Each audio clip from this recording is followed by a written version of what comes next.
बच्चों, आज हम बायो का फर्स्ट चैप्टर पढ़ेंगे। वैसे तो मैंने तुम्हें नोट्स भेज दिए फर्स्ट चैप्टर के, तो आज उसके बारे में पढ़ते हैं। आवृतबीजी पौधों में जनन। ये नोट्स तुमने अपने घर में कॉपी में उतार लिए होंगे, तो अब हम इन नोट से समझते हैं। तो सबसे पहले जनन क्या होता है? क्या चीज है जनन? जनन का मतलब होता है अपने ही जैसी संतति को पैदा करना। ठीक है, जब कोई जीव अपने जैसी संतति को पैदा करता है तो उसे बोलते हैं जनन। तो आवृतबीजी पौधे जो हैं उनमें दो प्रकार से होता है जनन, एक तो अलैंगिक और एक होता है लैंगिक। ठीक है, अलैंगिक जनन, जनन की ऐसी प्रक्रिया जिसमें एकल जीव, जैसे जनन हमने पढ़ा ना, कौन सा हो गया? एक तो हो गया अलैंगिक, और दूसरा हो गया लैंगिक। ठीक है, अब हम पढ़ेंगे अलैंगिक जनन। अलैंगिक जनन क्या है? ऐसी प्रक्रिया जिसमें नया जीव एकल जनक से बनता है। तो इसमें क्या है, दो जनक की जरूरत नहीं होती, एकल जनक से ही नया जीव बन जाता है। एकल जनक है, उससे नया जीव बन जाता है। इसमें युग्मक और जनन कोशिकाओं की कोई भूमिका नहीं होती। जैसे लैंगिक जनन है, उसमें युग्मक की जरूरत होती है, नर और मादा युग्मक होता है तो लैंगिक जनन होता है। लेकिन अलैंगिक जनन जो है, उसमें ना तो युग्मक की और जनन कोशिकाओं की कोई भूमिका नहीं होती। और लैंगिक जनन की आवश्यक विधि जो है युग्मक संलयन, वो भी नहीं होता है इसमें, वो तो लैंगिक जनन में होता है। लैंगिक जनन में क्या बनते हैं? नर युग्मक बनता है ना, और मादा युग्मक बनता है, और इनका होता है संलयन, नया जीव होता है। लेकिन अलैंगिक जनन में ऐसी कोई चीज नहीं बनती।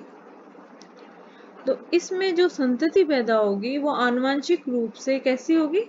बिल्कुल जनक पौधे के समान।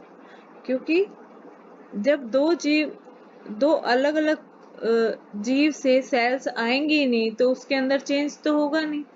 एक ही जीव से पैदा हो रहा है तो उसकी संतति भी उसके बिल्कुल वैसी की वैसी होगी। ठीक है, तो अब हम पढ़ेंगे किसके बारे में?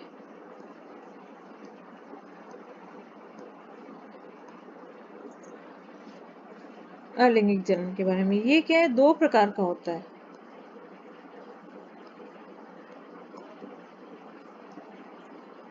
सबसे पहले अनिषेक बीजता, अगैमेटोस्पर्मी। मतलब ए मतलब क्या होगा? बिना।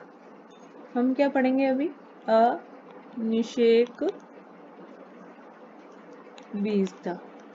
ठीक है, इसको इंग्लिश में क्या कहते हैं? अगैमेटोस्पर्मी।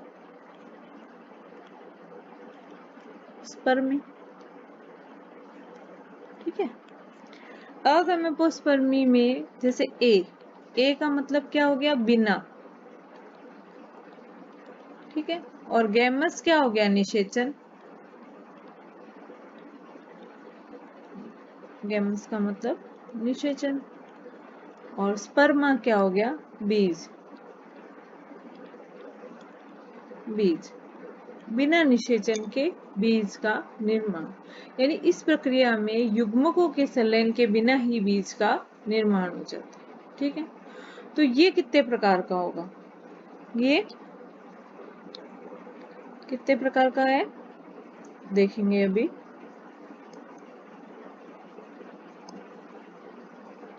ये देखो,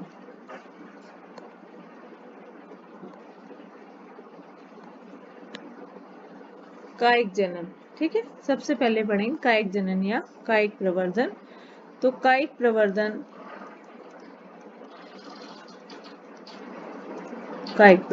पढ़ेंगे। बीज के अतिरिक्त पौधे के अन्य भाग से पौधों का पुनरुद्भवन होना, यानी बिना बीज के। बीज नहीं लगेगा, बीज नहीं, बीज के अलावा क्या है? कोई पौधे का कोई और भाग, पौधे का कोई और भाग, जैसे कि जड़ हो गया, तना हो गया, पत्ती हो गई। ठीक है, तो कायिक जनन के लिए जो उपयोग में अंग आता है उसे क्या बोलते हैं? प्रवर्ध। प्रवर्ध क्या होता है? कायिक जनन के लिए उपयोग में आने वाला भाग। ठीक है,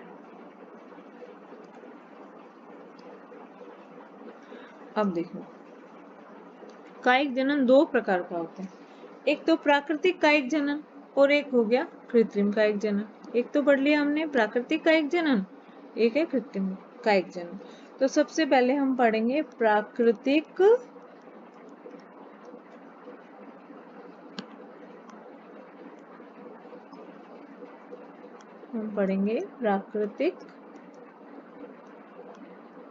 कायिक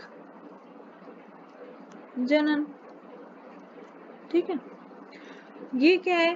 किस किस के द्वारा होता है? तनों द्वारा, जड़ द्वारा, पत्ती द्वारा, जननांगों द्वारा। ठीक है, तुमने देखा भी होगा खूब सारे पौधे होते हैं, जैसे उनका कोई भाग काट के लगा देते हैं हम, तो वो पौधा नया नया पौधा बन जाता है उससे। ठीक है, अगर हम आमने सामने होते तो तुम बताते भी, जैसे देखो, तने द्वारा कायिक प्रवर्धन, जैसे ये पढ़ा ना हमने, प्राकृतिक कायिक जनन जो है, प्राकृतिक कायिक प्रवर्धन किसके द्वारा होता है? तने द्वारा, जड़ द्वारा, पत्ती द्वारा, जननांगों द्वारा। और कृत्रिम कायिक जो प्रवर्धन है उसमें कोई कटिंग लगा देते हैं, कोई भी, या फिर रोक देते हैं, या फिर कटिंग लगा। तो हम प्राकृतिक कायिक जनन पढ़ रहे थे। तो प्राकृतिक कायिक जनन में क्या है? तने द्वारा कायिक प्रवर्धन। अलग अलग पौधों में रूपांतरित तनों द्वारा जो प्रवर्धन होता है वो अनुकूल परिस्थिति में गुणन करने में मदद करते हैं। जैसे कि प्रकंद है तो अदरक है,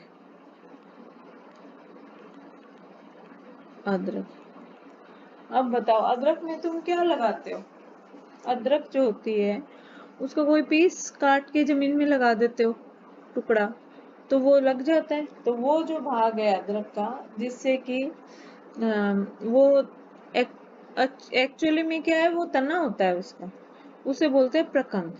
उसको अगर हम जमीन में डालते हैं तो अदरक का पौधा पैदा हो जाता है। आलू, आलू में तो तुमने देखा ही होगा, आंखें होती है ना आलू की, आंखें। वैसे क्या, आलू एक तरह का कंद है। क्या है ये? कंद। और इसका वो भाग जहाँ पे आंखें इसकी बनी होती है उसको काट के जमीन में डालते हैं तो नया पौधा पैदा हो जाता है। इसी तरह से लहसुन, लहसुन खाते हो ना खूब सारा, कौन सा पार्ट खाते हो लहसुन का? लहसुन में क्या है? शल्क कंद।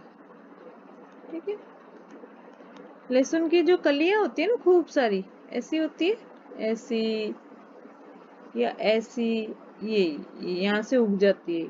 ठीक है, अरबी है, अरबी कैसी होती है?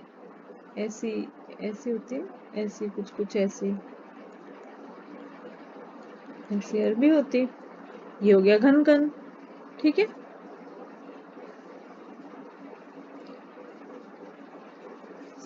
तो अभी आज हमने क्या पढ़ा? तने द्वारा कायिक प्रवर्धन। हाँ, अब देखो इसके अलावा क्या है तने द्वारा कायिक प्रवर्धन? ऊपरी भूस्थारी जैसे कि घास, अंत भूस्थारी जैसे कि पुदीना। पुदीना क्या है? जमीन के अंदर बढ़ता है, और घास ऊपर ऊपर बढ़ती है। इसी तरह से स्ट्रॉबेरी। तो अभी हमने पढ़ा है तने द्वारा कायिक प्रवर्धन। कल हम जड़ों द्वारा, पत्ती द्वारा और जननांगों द्वारा कायिक प्रवर्धन पढ़ेंगे। ठीक है बच्चों, जो मैंने पढ़ाया है नोट्स को पहले देखना, याद करना, जो मैंने पढ़ाया है उससे उसको लर्न करना, ताकि जब भी हम मिले मैं तुमसे सुनूंगी। ठीक है, ओके।